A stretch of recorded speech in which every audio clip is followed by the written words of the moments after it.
काय राव दाजी? हा बोला की. अहो कालपासून शोधतोय तुम्हाला मी. अहो कालपासून चालूच आहे. बघा घ्या. चक्क दारू पिऊन गाडी चालवताय तुम्ही? काय कोणाच्या का बापाला घाबरतो का मी? कालपासून चालूच आहे. बघा बघा. अहो चक्क दारू पिऊन गाडी चालवताय दाजी तुम्ही? काय दारू पिऊन चालवतो? पार सिग्नल बिग्नल तोडून जातो. आपण काय कोणाच्या बापाला घाबरत नाही. मोठ्या मोठ्या राजनीती लोकांसोबत बसणारा माणूस आहे. चक्क दारू पिऊन गाडी चालवताय तुम्ही? काय कोणाच्या का बापाला घाबरतो का मी? ए चल नको शिकू मला. चल जा. मूड खराब केला माझा सगळा. त्याच्या आईला दाजी मरतय आता का?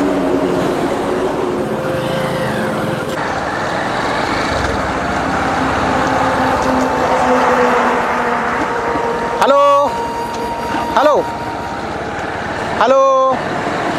हा तुमचा आवाज येत नाहीये. एक मिनिट हा. तुम्हाला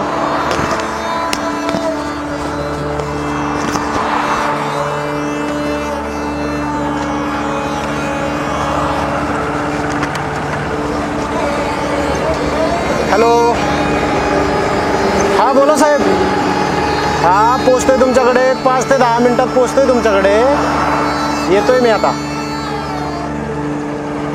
पोचतोय साहेब. ऑन द वे आहे मी. येतो लगेच येतो.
हा अपघात कशामुळे झाला, कोणामुळे झाला आणि हा दोषी कोण?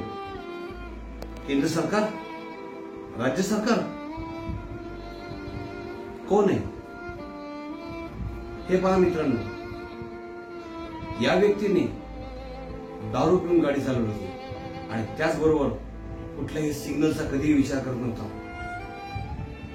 आणि शिवाय राजनीतिक लोकांबरोबर माझी उठक बैठक आहे, त्यांचा मला आशीर्वाद आहे. हे पहा मित्रांनो, तुम्ही जर दारू पिलीत आणि गाडी चालवलीत तर कायद्याचा भंग तुम्ही करतायच, पण स्वतःची सुरक्षा मात्र नष्ट करताय आणि स्वतःबरोबर तुम्ही इतरांना तो जीव तुम्ही धोक्यात घालतात. तेव्हा दारू पिऊन गाडी चालवणे, सिग्नल तोडणे, राजनीतिक लोकांचा दबाव टाकणे, ह्या सगळ्या गोष्टी थांबल्या पाहिजेत. यामुळेच ही व्यक्ती मेली. पण ही व्यक्ती गेल्यानंतर ह्या व्यक्तीचं चित्र तुमच्या समोर जे दिसलं रे, पण त्याच्यामध्ये मात्र काहीतरी सुझाव आहे की पुढे काहीतरी चांगलं निष्पन्न व्हावं. आपली सुरक्षा हीच आपल्या कुटुंबाची सुरक्षा आणि हीच आपल्या देशाची सुरक्षा. जय हिंद, जय भारत.